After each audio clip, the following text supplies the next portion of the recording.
सभी को सप्रेम नमस्कार, सत श्री अकाल, आदाब, जय हिंद और जोहार एंड हेलो एवरीवन। और आज हम फिर से उपस्थित हैं ऐसे झारखंड हाई कोर्ट असिस्टेंट के प्रीवियस ईयर क्वेश्चन के साथ। और आज जो हम लोग पेपर सॉल्व करने वाले हैं, ये जो पेपर होगा हमारा आज का, ये डेट इज 2013 का पेपर होने वाला है। ठीक है, इसमें हम सारे मैथ्स के सवालों को देखेंगे और ये श्रृंखला तब तक जारी रहेगी जब तक कि हम सारे विगत सवालों को सॉल्व न कर ले। तो चलिए मित्रों, बिना किसी अतिरिक्त समय के जाया करते हुए हम आगे बढ़ते हैं। चलिए मित्रों, अब हम इस पेपर को हल करने का प्रयास करते हैं। ठीक है, पहला सवाल यहाँ पर जो शुरू होता है, और देखिए इसमें जो इनका जो पैटर्न था पहले का वो थोड़ा अलग टाइप का था। ठीक है, अभी का जो पैटर्न होता है जैसे कि 15 या ऐसे के 50-60 या 60-40 के रेशियो में बढ़ जाता है रीजनिंग एंड मैथ के बीच में। इसमें था कि लगभग 25 से 26 सवाल आपके मैथ से ही रहते थे। ठीक है, तो खैर जो भी बात है, आप चैप्टर को पकड़ने का प्रयास करिएगा कि किस चैप्टर से सवाल पूछे गए हैं और किस चैप्टर से किस प्रकार के भी सवाल पूछे गए हैं। ठीक है, सबसे पहले उन लोगों को, उन क्वेश्चंस को आपको अच्छे से रिवाइज करके जाना है। ठीक है, यहाँ पर जो हम लोग पहला जो सवाल आता है that is from the algebra. Algebra का सवाल है ये। इसमें आप देखिए, यदि आपने एल्जेब्रा में आइडेंटिटीज पढ़ के रखी है, जैसे A cube minus B cube and A cube minus B cube का जो फॉर्मूला होता है, ठीक है, और प्लस जैसे कि इसका जो फॉर्मूला होता है ए माइनस बी क्यूब का जो फॉर्मूला होता है that is A minus B and इधर A square plus A B plus B square. ठीक है, अब यहाँ पर देखिए, आप इसको कंपेयर करके देखिए, ये आपका कौन सा हो जाएगा 714, बी क्यूब ये हो जाएगा। ठीक है, आपका यहाँ पे नीचे ए स्क्वायर, यहाँ पे ए बी और यहाँ बी स्क्वायर, तो ये चीजें निकल कर आ रही हैं। तो इस लिहाजा से इसको हम डायरेक्ट हम लोग क्या कर लिख सकते हैं, इसका हम लोग इतना लिख सकते हैं a माइनस बी। तो a माइनस बी कितना हो जाएगा 714 और b हमारा 97। तो इसका जो आंसर हमारा जो निकल कर आने वाला है दैट इज 14 में 7 7 63, 14 में 7 60, 70 में 9 61, 617। ठीक है, नेक्स्ट है, यहाँ पर यह है आपका परसेंटेज का सवाल है। ठीक है, उसमें भी ये किस टाइप का सवाल है, इनकम एक्सपेंडिचर का जो सवाल जो बनता है, सॉरी, ठीक है, इनकम एक्सपेंडिचर का जो सवाल बनता है, इसमें कि रमन अपनी आय का, यानी वो अपनी इनकम का 75% खर्च करता है, एक्सपेंस करता है, और उसकी इनकम का 20% यदि बढ़ जाती है और उसके खर्च में भी इतना वृद्धि हो जाता है तो उसका बचत का परसेंटेज निकालना है। ठीक है, तो ये रमन का कुछ ऐसा सीन बनता है, इनकम हो गया, एक्सपेंडिचर हो गया और सेविंग का कॉलम बना लेते हैं। इनकम सपोज मान लीजिए आपने 100% माना है, क्योंकि हम लोग परसेंटेज में हर चीज को 100 मान के चलाते हैं। ठीक है, इतना तो मैं एक्सपेक्ट कर सकता हूँ कि यदि आप कम्पिटिटिव दुनिया में है और आप पीवाईक्यू का सेशन देख रहे हैं तो आपको इतना पता मालूम होना चाहिए। ठीक है, इसमें वो अपनी आय का, बाकी यदि ये चैप्टर आप यदि बढ़िया से पढ़िएगा फाउंडेशन में तो सब कुछ आपको बताया जाता है। ठीक है, आप चाहे जिससे भी पढ़े।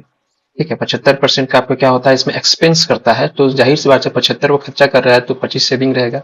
लेकिन फिर दूसरा सीन ये बनता है कि उसकी आय 20% बढ़ जाती है, यानी 120 हो जाती है, उसका खर्च जो होता है 10% बढ़ जाता है, यानी 75 का 10% कितना हो गया 7.5।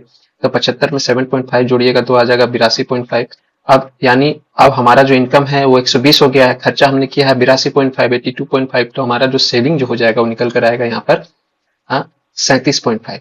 अब आप देखिए यहाँ पे कितना बढ़ा, 12.5 बढ़ा, कितना में बढ़ा 25 में बढ़ा। तो डायरेक्ट ये, इसको ज्यादा सॉल्व करने की आवश्यकता नहीं है कि आप 100 से इंटू कर रहे हो। ठीक है, ये डायरेक्ट 50% है। ठीक है, नेक्स्ट सवाल है, हाँ यहाँ पर है, इसको क्या करना है, इसमें आपको वैल्यू बैठाना है। ठीक है, ये अलजेब्रा का सवाल है। ठीक है, वैल्यू, ठीक है, इसमें आपको क्या करना है, अब इसको वैल्यू आप कैसे बैठाइएगा, तो देखिए जब भी इस तरह के इक्वेशन आपको दिए जाते हैं, ठीक है, तो इसको हम लोग क्या करते हैं, इसको a/3, b/4 और c/7, चूंकि आपस में इक्वल दिखाए गए हैं, ये किसी एक कोफिशिएंट के इसको आप बराबर कर दीजिए और फिर अपना प्रत्येक इक्वेशन को आप इक्वेट करिए। ठीक है, अब यदि इसको इक्वेट करिएगा तो a/3 इक्वल टू k आएगा। ठीक है, और उसी तरह b/4 इक्वल टू k आएगा and c/7 equal to k आएगा। अब यहाँ से आप a का वैल्यू निकाल लीजिए, b का वैल्यू निकालिए, c का वैल्यू निकालिए, उसको पुट करिए। a का वैल्यू कितना हो जाएगा 3k, b का वैल्यू हो जाएगा 4k एंड सी का वैल्यू हो जाएगा 7k। ठीक, अब सी आपका दिया हुआ कितना, सी का वैल्यू आपका कितना निकल कर आ रहा है 7k, उसको भी नीचे लिख लीजिए। अब इसको पूरा जोड़िए, 3 4 7 7 14 यानी 14k बाई 7k, के तो ऑलरेडी कट जाएगा क्योंकि सेम यूनिट कट जाते हैं, तो हमारा बचा कितना, दो आंसर होगा। ठीक है, नेक्स्ट सवाल ये नंबर सीरीज का सवाल है। ठीक है, और ये देखा जाए तो एक हिसाब से रीजनिंग का सवाल बनता है। ठीक है, आप इसको देखिए, मैंने आपको हमेशा बताया था कि रीजनिंग में सबसे पहले किसी भी क्वेश्चन में आप सबसे पहले डिफरेंस से शुरुआत करिएगा। ठीक है, डिफरेंस उसमें भी पहला डिफरेंस में नहीं समझ में आता है तो 2 बार डिफरेंस लीजिएगा। ठीक है, तो दूसरे डिफरेंस तक होते होते अमूमन 50% आपके सवाल जो नॉर्मल सवाल होते हैं वो बन जाते हैं। ठीक है, यहाँ पे देखिए अंतर है 10 का, यहाँ 11 का। ठीक है, तो यहाँ पे आप कितना का अंतर रखना है। ठीक है, अब यहाँ पे चेक करिए, ये भी हमें नहीं पता लेकिन ये 10 का है, तो हम यहाँ कुछ अंदाजा लगा सकते हैं कि 10 11 10 11 ऐसा कुछ करके बन रहा होगा। तो यहाँ 10 करेंगे, यहाँ 11 करेंगे तो फिट बैठ रहा है। तो यहाँ पे आप 10 बैठा के देखिए 68, तो ये ऑलरेडी फिट हो गया। 11 फिर बढ़ने पर 79 आना चाहिए, तो आंसर हो जाएगा यहाँ पर 68। ठीक है, 54 का सी हो जाएगा। नेक्स्ट वन, 4 क्रमागत सम संख्या। ठीक है, सम संख्या को औसत है कितना, 32, इसमें सबसे बड़ी संख्या कितनी होगी। ठीक है, इस सवाल में थोड़ी सी मिस्टेक था, यहाँ पे सम नहीं होगी, यहाँ पे विषम होगा। ठीक है, सम मतलब हो गया आपका इवन और विषम मतलब हो गया ऑड, तो यहाँ पे ऑड संख्या है। ठीक है, तो ऑड संख्या को हम लोग कैसे लेते हैं, मान लीजिए आपने x लिया पहला संख्या, तो दूसरा संख्या आपका x+2 होगा, तीसरा संख्या x+3 होगा। ठीक है, सॉरी एक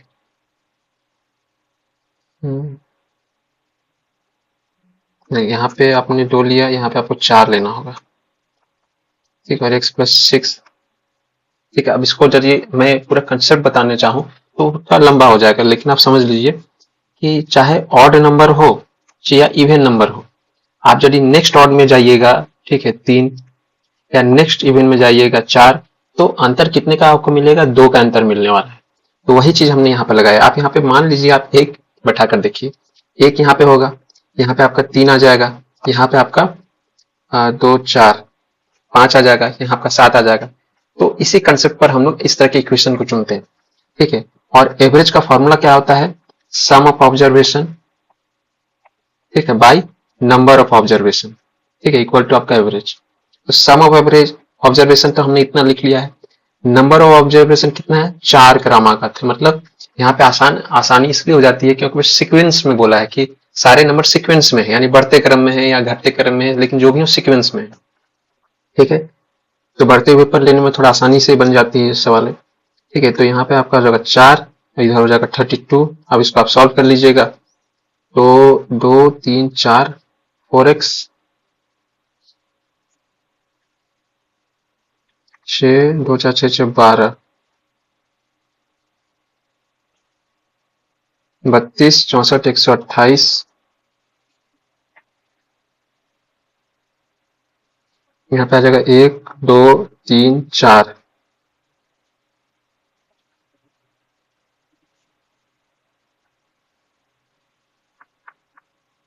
प्लस 2 4 6 6 12 128, ये घट जाएगा इधर 116, यानी यहाँ पर x का मान निकलेगा 29। तो x का मान 29, ये पहला डिजिट 29 है। ठीक है, आपको बताना सबसे बड़ी संख्या, तो इसमें 2 जोड़ते जाइए क्योंकि यहाँ पे 4 डिजिट है, तो जाहिर सी बात है चौथा डिजिट ही हमारा सबसे बड़ा होगा। 29 में हमने 2 जोड़ा 31 हुआ, फिर जोड़ा 35 हुआ, फिर जोड़ा 35 हो गया, तो हमारा जो आंसर होगा 35 होगा। ठीक है, नेक्स्ट एक बैग का अंकित मूल्य। अंकित मूल्य का मतलब क्या होता है, मार्केट प्राइस, और विक्रय मूल्य, this means it is talking about SP. तो इसमें पूछा है कि वृद्धि की दर क्या है। ठीक है, यहाँ पे डिस्काउंट परसेंट आपसे एक्चुअली पूछ रहा है। ठीक है, it is asking about discount प्रतिशत। तो कितना घट रहा है आपका, 27 रुपया घट रहा है। और डिस्काउंट परसेंट का फॉर्मूला क्या होता है कि डिस्काउंट जितना भी दिया गया बटे एमपी इंटू 100। तो यहाँ पे एमपी आपका कितना है, 162 है, इसको 100 से इंटू करिए फिर। ठीक है, इसको काट के देखिए, 9 से काटिए इसको, 9 तिया 27, 9 1 9 18। ठीक है, 3 6 18, यानी 100/6, यानी इसका आंसर होगा 50/3, यानी 16 गुना 2/3 प्रतिशत। ठीक है, 56 का बी। नेक्स्ट सवाल देखिए, ये तो आपका एवरेज से था, ठीक है, ये आपका डिस्काउंट से था। नेक्स्ट सवाल फिर से आपका अलजेब्रा से आ चुका है, ठीक है। इसमें भी आइडेंटिटी का हम लोग इस्तेमाल करने वाले हैं। देखिए, इसको आप देखिए, इसको देखिए, इसको देखिए। अब सॉल्व करने के बहुत तरीके हैं, ठीक है। आप इसको एकदम वेरी बेसिक मेथड से भी सॉल्व कर सकते हैं, और जो ट्रिकी होता है, थोड़ा फास्ट अप्रोच होता है, उससे भी सॉल्व कर सकते हैं। लेकिन चूंकि हम एग्जाम में बैठे हुए हैं, इसलिए हम लोग स्मार्ट अप्रोच अपनाएंगे, ठीक है। आप इसको मान लीजिए, आप इसको इंटू करिएगा, फिर इसको इंटू करिएगा, फिर उससे भी आंसर आ जाएगा, लेकिन वो एग्जाम ओरिएंटेड अप्रोच नहीं होगा, ठीक है। वो आपके जूनियर लेवल क्लास में से आप 7, 8, 9, 10 में हो, तब के लिए ठीक है, ठीक है। यहाँ पर हम लोग क्या करेंगे, इसको आइडेंटिटीज पर फिट करेंगे। अब इसको आप देखिए, ये वैल्यू एक सी दिख रही है, यानी इसको ए स्क्वायर मान लीजिएगा, ठीक है, माइनस यहाँ लगे, ये वैल्यू एक सी दिख रही है, यानी इसको बी स्क्वायर मान लेंगे, और बराबर यहाँ ए माइनस बी, ठीक है। अब ये कैसे फिट होगा, इसको ये देखने का हमारा सवाल बनता है, ठीक है। ये एक्चुअली ए स्क्वायर माइनस बी स्क्वायर बटा ए माइनस बी, ऐसा कुछ इक्वेशन बनेगा। अब इसको आप तोड़िए, ये किसकी आइडेंटिटी है, ये है आपका ए माइनस बी और ए प्लस बी, नीचे ए माइनस बी, तो ये कट जाएगा, तो ए प्लस बी बचेगा, ठीक है। अब हमें बस वैल्यू पुट करके देखना है। ए का मान कितना है, 0.796 है, और बी का मान जो है 0.204 है। दोनों को जोड़िए, 6, 4, 10 का जीरो हाथ में एक, जीरो हाथ में एक, 8, 10, 10 का जीरो हाथ में एक, यानी 1.0, यानी ये आंसर कितना होगा, 1 होगा, ठीक है। नेक्स्ट वन इज, यहाँ एबीसी का रेशियो पूछ रहा है आपसे,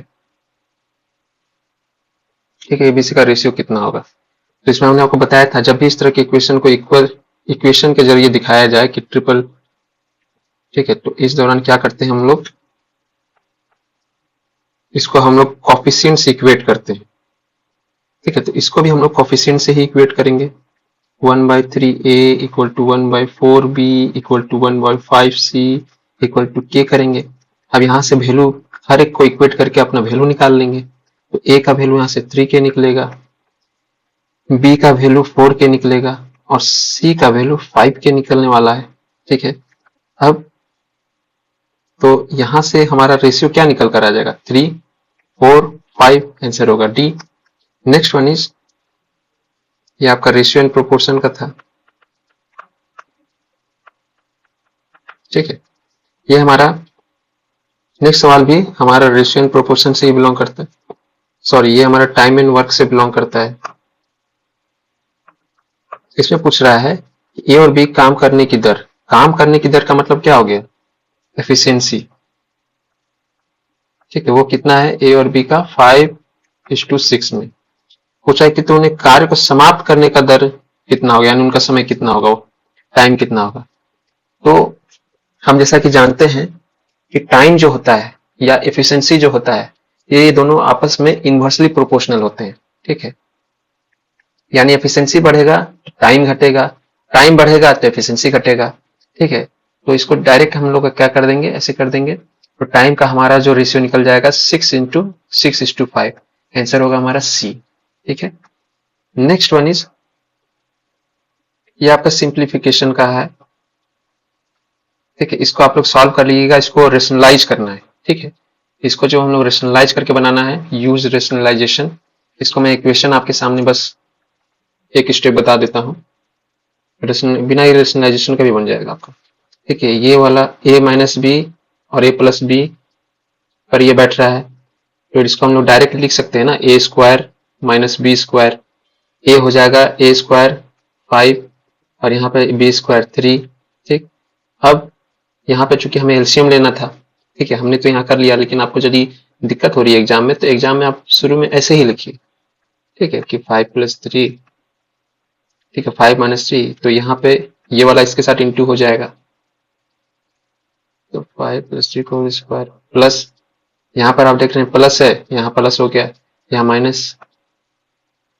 अब इसको आप लोग सॉल्व कर लीजिएगा, ठीक है। इसको पूरा तोड़ तोड़ के इसको जब सॉल्व करिएगा, तो इसका जो आंसर निकल कर आना चाहिए आपका 8 आना चाहिए, ठीक है।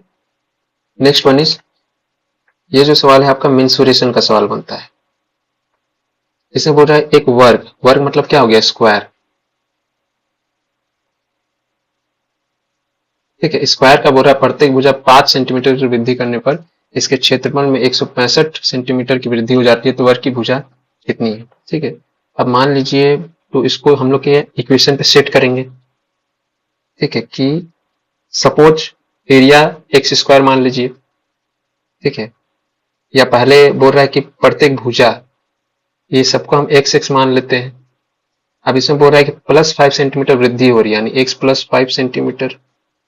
ठीक है, और एरिया क्या होता है? साइड का स्क्वायर होता है, माइनस नॉर्मल जो बिना, जब पहले की स्थिति में था, जब उसमें बढ़ाया नहीं गया था, तो कितना था वो? एक्स स्क्वायर था। अब वो कितना बढ़ जाता है? 165 सेंटीमीटर। इसको आप सॉल्व करिएगा। ठीक है, ए प्लस बी स्क्वायर से इसको तोड़िएगा, तो तोड़ने के बाद इसका जो आपका आंसर जो निकल कर आएगा, दैट इज 65, इसका डी आंसर आएगा। ठीक है, तो इसको भी आप लोग कर लीजिएगा अपने से। नेक्स्ट वन इज, देखिए लॉग का सवाल। मतलब लॉग पर ये आपको बेसिक सवाल आपको देख कर जाना है, क्योंकि ऐसा नहीं कि अब यदि ये चूंकि हाई कोर्ट का पेपर है, ठीक है, आपको सिविल कोर्ट का पेपर देना है, तो इससे थोड़ा सा इतना भी होगा, भले कंसेप्ट वही होगा, लेकिन लेवल इससे नहीं बढ़ना चाहिए। ठीक है, यदि आइडियली देखा जाए तो बाकी तो कुछ भी हो सकता है, इसलिए कम से कम इतना अपने आप को करके सुरक्षित रखिएगा।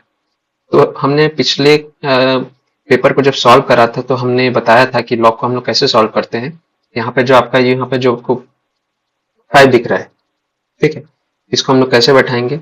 इसको हम लोग 5 की पावर x, और इसको इधर हो जाएगा 1 की पावर 125। ठीक है, अब हम लोग को क्या करना है कि कुछ ऐसा करना है कि बेस बेस सेम हो जाए। तो चलिए नेक्स्ट एक स्टेप जाते हैं। ये 5 की पावर 3, लेकिन बेस तो हमारा नीचे है, इसको हम लोग ऊपर लेके आएंगे। तो x इक्वल टू, चूंकि ये बेस हमारा सेम है, तो पावर इक्वल हो जाते हैं, यानी x इक्वल टू -3, तो आंसर होगा -3। ठीक है, ये देखिए स्टॉक परसेंट वाला सवाल, ये भी लगता है एक अपना तरीके का सवाल है हाईकोर्ट का, इसलिए 2016 में भी हमने देखा, 2013 में भी हम इसको देख रहे हैं। ठीक है, इसमें आपसे पूछ रहा है कि 96 के 10% स्टॉक में लगे धन के बराबर 12% स्टॉक में धन लगाने पर बराबर आय हो, इसके लिए 12% स्टॉक का माप होगा।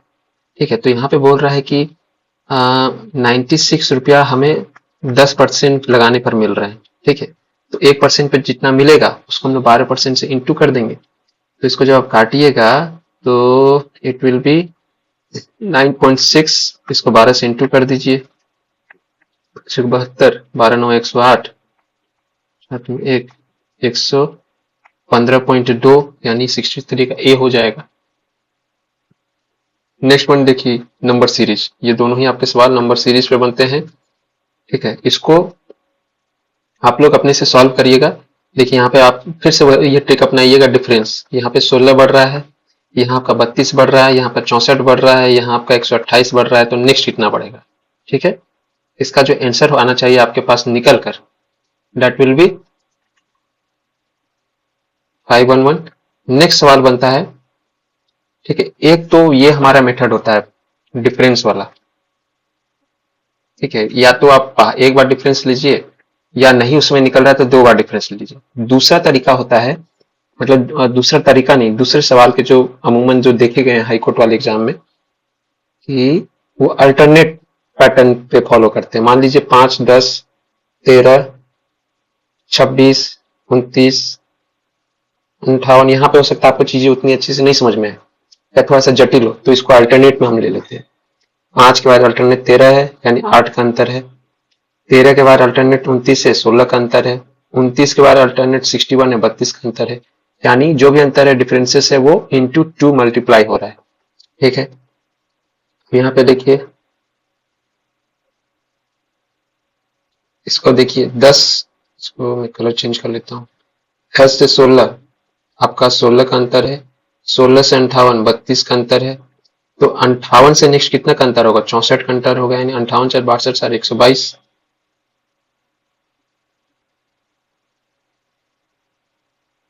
Next one is A B plus A B, कितना होगा?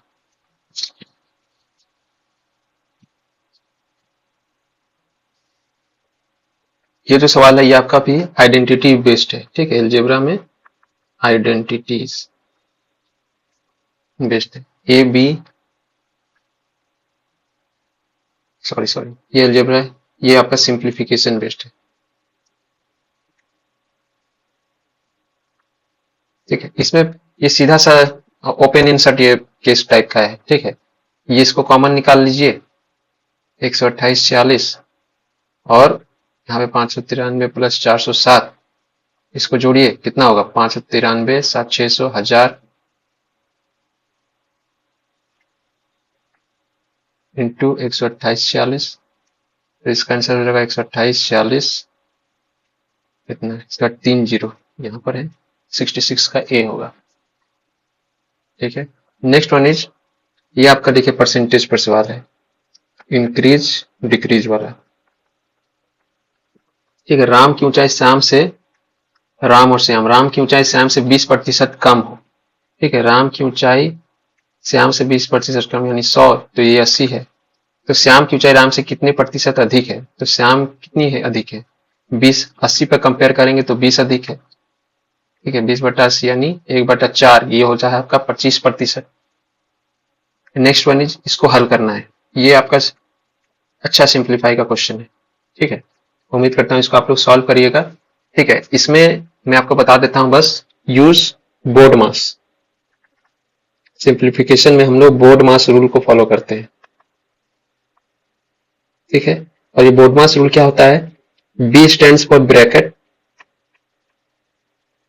ओ स्टैंड्स फॉर ऑफ, ऑफ में एक्चुअली हमें गुना करना पड़ता है। ठीक है, बाकी डी एम एस आपको पता ही है, D stand for division, M for multiplication, A for addition and S for minus subtraction. ठीक है, इसी क्रम में हमको चीजों को तोड़ना है। मान लीजिए आप ये इस लाइन को सॉल्व कर रहे हैं, तो यहाँ पे देखिए बोर्ड मास रूल अप्लाई करिए, तो ब्रैकेट तो है नहीं, तो ब्रैकेट तो कट गया, तो नेक्स्ट हमारा क्या होगा, सॉल्व होगा, ओ होगा, यानी का वाला, इसको हिंदी में हम लोग का भी बोलते हैं। ठीक है, तो इसको पहले सॉल्व करेंगे, फिर हम लोग डिवीजन करेंगे। ठीक है, तो इस तरह से जब आप इसको सॉल्व करिएगा, तो ऊपर में आपका यहाँ पर 2 आना चाहिए। ठीक है, और नीचे में आपका 3/4 आना चाहिए। ठीक है, और इधर इसको पूरा सॉल्व करिएगा, 2/2 4 दूना 8, ये आपका 2 आएगा, यानी टोटल आपका जो आंसर जो आएगा अंत करके वहां पे आएगा, ये 8 है। ठीक है, 9/8। ठीक है, नेक्स्ट वन सवाल जो है नंबर सीरीज का सवाल बनता है। ठीक है, फिर से डिफरेंस वाला मेथड अपनाएंगे, 2 का अंतर, 4 का अंतर, 2 का अंतर, 4 का अंतर, तो फिर 2 का ही अंतर होगा, तो 25 होगा। ठीक है, फिर मान लीजिए नेक्स्ट हम जा रहे हैं 70वें नंबर पर, 6 संख्याओं का औसत 20 है। ठीक है, ये एवरेज का सवाल है। प्रथम 4 संख्याओं का औसत 25 है, 6 संख्याओं का औसत है, तो 6 इंटू 20 यानी टोटल जो हमारा जो ऑब्जर्वेशन का सम आएगा 120 है। ठीक है, ये तो हमारा फिक्स हो गया।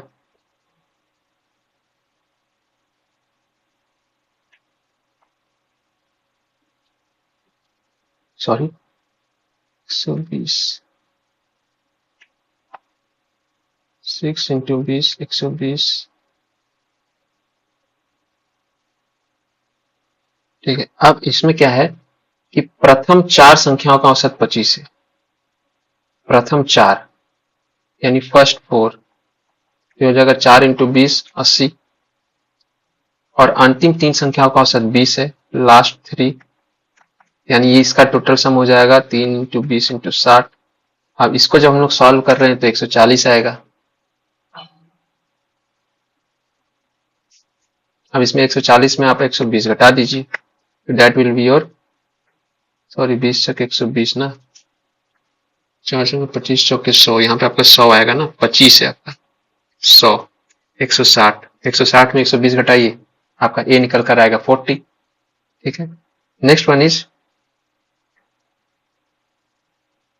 ये आपका प्रॉफिट लॉस वाला सवाल है। इसमें पूछ रहा है, एक कार को हमने इतना में बेचा तो उसे 13% का लाभ हो रहा है, तो उसे कितने रुपए का लाभ होता है। चलिए इसको सॉल्व करते हैं, यानी जो परसेंटेज जो है, चलिए उसका नॉर्मल सीपी लिया जाए, नो प्रॉफिट नो गेन, तो दैट विल बी 100%, लेकिन उसमें 13% का लाभ जुड़ चुका है, यानी 13% जोड़ेंगे, तो ये 113% के बराबर कितना है, ये 226 रुपए है, ठीक है। अब इसमें 1% का वैल्यू निकल जाएगा, कितना होगा, 2000 होगा, ठीक है, 2000 होगा।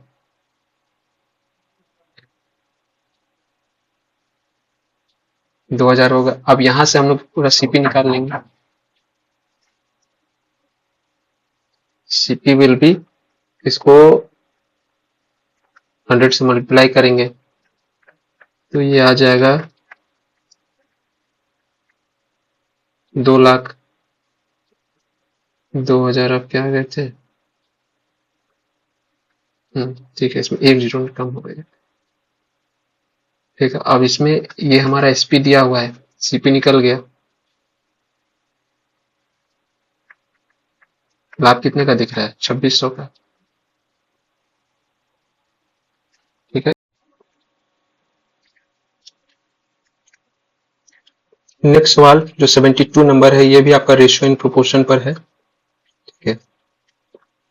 इसमें इसका रेशियो दिया हुआ है, आपको निकालना है A/B/C का मान, ठीक है। तो इसको निकालने का तरीका ये होता है कि जितना भी कंपोनेंट का आपको रेशियो निकालना है उसको लिख लीजिए, और जिसका जिसका दिया हुआ है उसको भी लिख लीजिए। 5:9, नेक्स्ट इज B/C यानी 3:8, और जो फिल इन द ब्लैंक्स है उसको भर दीजिए उसके नजदीक वाले से। यहाँ पे 9, 3। अब इसको इंटू करिए, 5 या 15, 9 या 27, 9 72, 3 5 15, 3 9 27, 3 24 72, यानी जो आंसर होगा हमारा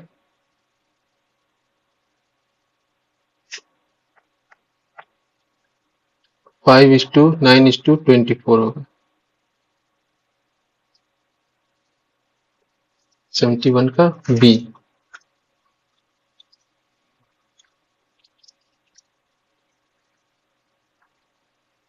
नेक्स्ट सवाल, ये भी आपका रेशियो एंड प्रोपोर्शन पर ही आधारित है, ठीक है।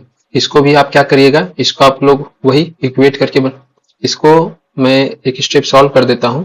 A/B = 1/3, यानी A/B का रेशियो आपको दिया हुआ 1:3, एंड B/C का यहां से निकल जाएगा, डेट इज 1:2। इसको भी आप लोग इसी मेथड पे पुट करिएगा तो आपका जो आंसर है वो निकल कर आ जाएगा, ठीक है। Next one is time and work का सवाल है, ठीक है। ये कैसे बनेगा भैया, इसमें हमें क्या करना है कि 10 आदमी या अथवा 18 लड़के किसी कार्य को 15 दिन में समाप्त कर सकते हैं, ठीक है। यानी 10 मेन 15 दिन में समाप्त करते हैं, या फिर 18 लड़के 15 दिन में समाप्त करते हैं, 18 बॉयज।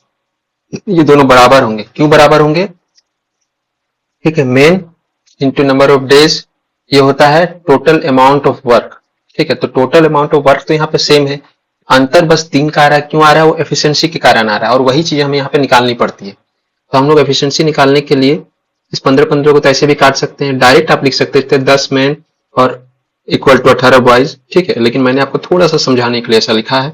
अब आप इसको मेन बाय बॉयज का जो एफिशिएंसी है वो निकाल लीजिए। ये आपका जाएगा 18/10, यानी 2×9=18, यानी मेन का जो एफिशिएंसी होगा 9 यूनिट काम करने का होगा, बॉयज का जो होगा 5 यूनिट काम करने का होगा। तो अब यहां से हम लोग टोटल यूनिट्स ऑफ वर्क निकाल लेंगे, ठीक है। तो आप चाहे मेन के साथ जाइए या बॉयज के साथ जाइए, आपका आंसर उतना ही आएगा। इससे आपका चेक भी हो जाएगा कि आपने जो एफिशिएंसी निकाली है वो सही है कि नहीं, ठीक है। अब यहाँ पे हम लोग ए मेन को लेकर चलते हैं, तो 10m की जगह 10 × 9 × 15 हो जाएगा, यानी टोटल 1350 यूनिट ऑफ वर्क आएंगे, ठीक है। अब आपको इसको बोल रहा है कि 25 आदमी यानी 25 मैन और 15 लड़के यानी 15 बॉयज इससे दुगुने काम को कितने दिन में समाप्त कर सकते हैं, इससे दुगुने काम, यानी हमारा यूनिट ऑफ वर्क कितना निकला है 1350 है, यानी 1 यूनिट है, बोला 2 यूनिट, 2 यूनिट इक्वल टू कितना हो जाएगा, इसको 2 से मल्टीप्लाई कर दीजिए, 2700 हो जाएगा। इतना अमाउंट ऑफ वर्क 25 आदमी, यानी 25 आदमी का एफिशिएंसी कितना होगा, 25 × 9 प्लस उसमें 15 लड़के भी शामिल है, उनका एफिशिएंसी कितना है, 5 का है। अब इसको डिवाइड करिए, 2700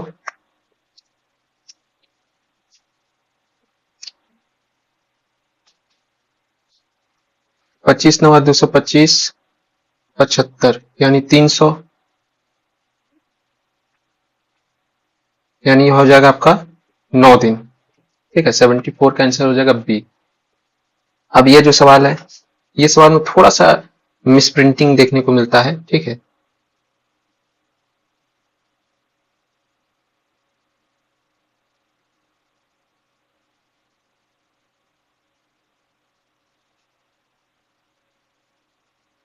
इसको ये ऐसे है, फिर ऐसे है, फिर ऐसे, इसको सॉल्व करिए, कितना आएगा? ये 15 आएगा। ये 15 जब आया, ये 15 जब आया तो ये इसमें जुड़ जाएगा, तो अब हमारा क्या हो जाएगा? 169। इसको रूट करिएगा तो 13 जुड़ जाएगा, फिर 13, फिर किस में जुड़ जाएगा? इसमें जुड़ जाएगा, यानी अंत में हमें 156, 25 का हमें रूट निकालना होगा। ठीक है, अब रूट निकालने के काफी तरीके हैं, या तो प्राइम फैक्टराइजेशन के साथ जाइए या डिवीजन मेथड के साथ जाइए। ठीक है, आपको जो मेथड में आपको सहूलियत लगती है आप उसके साथ जाइए, आंसर आ जाएगा 125। ठीक, अब आ जाइए, मान लीजिए यहाँ पर आपका कुछ और ऑप्शन रहता है, मान लीजिए बाकी सब में 5 नहीं रहते लास्ट में, तो आप आंख मूंद कर भी यहाँ पर लगा सकते हो, लेकिन चूंकि यहाँ पे सब में यूनिट डिजिट 5 है तो आपको यहाँ पे सॉल्व करना पड़ जाएगा। ठीक है, क्योंकि जिस भी नंबर का यूनिट डिजिट 5 है तो उसका जो स्क्वायर रूट करेंगे तो वो भी 5 में ही आएगा। ठीक है, जिसका यूनिट डिजिट होगा उतना हो। नेक्स्ट वन इज 108 मीटर लंबे आयत का क्षेत्रफल, यानी 108 मीटर लंबे आयत, यानी कोई ट्रायंगल है। ठीक है, ये तो आपका सिंप्लीफिकेशन से था, ये आपका फिर से मेंसुरेशन से है। क्षेत्रफल वर्ग के क्षेत्रफल के बराबर जिसकी प्रत्येक भुजा 72 मीटर है, और ये किसी वर्ग के बराबर है, यानी यहाँ पे बोल रहा है कि एक स्क्वायर है, एक रेक्टेंगल है, दोनों का एरिया बराबर है। ठीक है, अब स्क्वायर का एरिया कितना होता है? ए स्क्वायर, यानी साइड स्क्वायर, वो तो दिया हुआ है भैया 72 इंटू 72, और रेक्टेंगल का कितना होता है? 108 इंटू, यानी लेंथ दिया हुआ है, ब्रेथ नहीं पता है तो हम ब्रेथ निकाल लेंगे यहाँ से, 12 9 108, 12 6 72, ठीक, 3 गुना 6, 3 3 9, बी इक्वल टू आएगा 24 इंटू 2। आपसे क्या पूछा था? आयत की चौड़ाई पूछ रही है, तो बी इक्वल टू आपका आएगा 48। ठीक है, यानी 76 का ए। नेक्स्ट वन यहाँ पे लॉग वाला फिर से आपको सवाल आ गया यहाँ पर। ठीक है, तो इसको हम लोग कैसे सॉल्व करेंगे हमने आपको बताया। इसको जो यहाँ पर है इसको आप ऐसे लिखेंगे हम लोग 32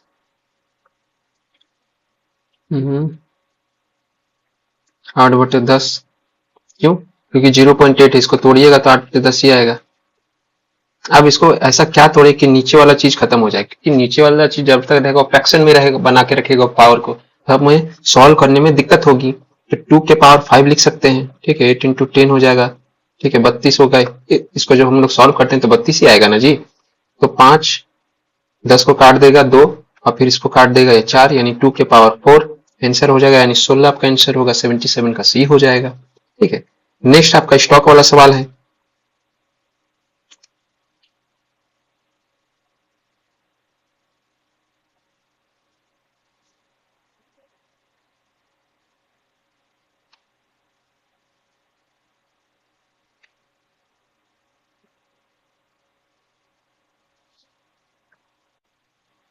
ये भी आपका स्टॉक बेस्ड सवाल है। ठीक है, इसमें है 128 पर 16% स्टॉक, यानी आपको यहाँ पर 16 रुपए 28% आपको लग रहे हैं। ठीक है, 16% कमाने के लिए 128 रुपए लग रहे हैं। ब्याज दर आपको निकालना है। ठीक है, ब्याज दर, तो ब्याज दर निकालने के लिए हमको इसको फिर 100 से इंटू करना पड़ेगा। तो इसको जब काटिएगा तो 8 आएगा, और 8 बटे यानी 100/8 आपका 12.5% आ जाएगा। ये दोनों आपका न्यूमेरिकल सीरीज पर आधारित सवाल है। ठीक है, तो इसको आप लोग सॉल्व करिएगा। यहाँ पे +5, यहाँ -7, फिर +5, फिर -7, इसी तरह यहाँ पे 9 3 12, फिर यहाँ -1, फिर +3, फिर -1, फिर +3। ठीक है, तो इसी तरह ये सवाल बनेगा। ठीक है, so this is all about the today's solution of the 2013 question paper. हमने मैथ के सारे सवालों को सॉल्व करा है। आप लोग इसको अपने से मतलब बिना वीडियो को देखे हुए, मतलब सिर्फ क्वेश्चन पढ़कर अपने सॉल्व करिएगा। ठीक है, और उसी आधारित पर या उसी रेंज के आसपास और भी दूसरे सवालों को आपने जहां से भी अब तक मैथ्स पढ़ा होगा उसको सॉल्व कर लीजिएगा। ठीक है। और जो भी सब्जेक्ट में मतलब जो भी आपके टॉपिक में चैप्टर में जो बेसिक्स फॉर्मूलाज होंगे, जैसे एल्जेब्रा को आइडेंटिटीज हो गया, ठीक है, या फिर लॉग का बेसिक फॉर्मूला हो गया, इन सबको एक बार रिकॉल कर लीजिएगा, ठीक है।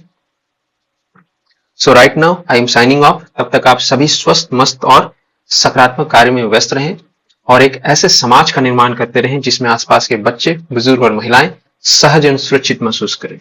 ठीक है। जय हिंद, वंदे मातरम।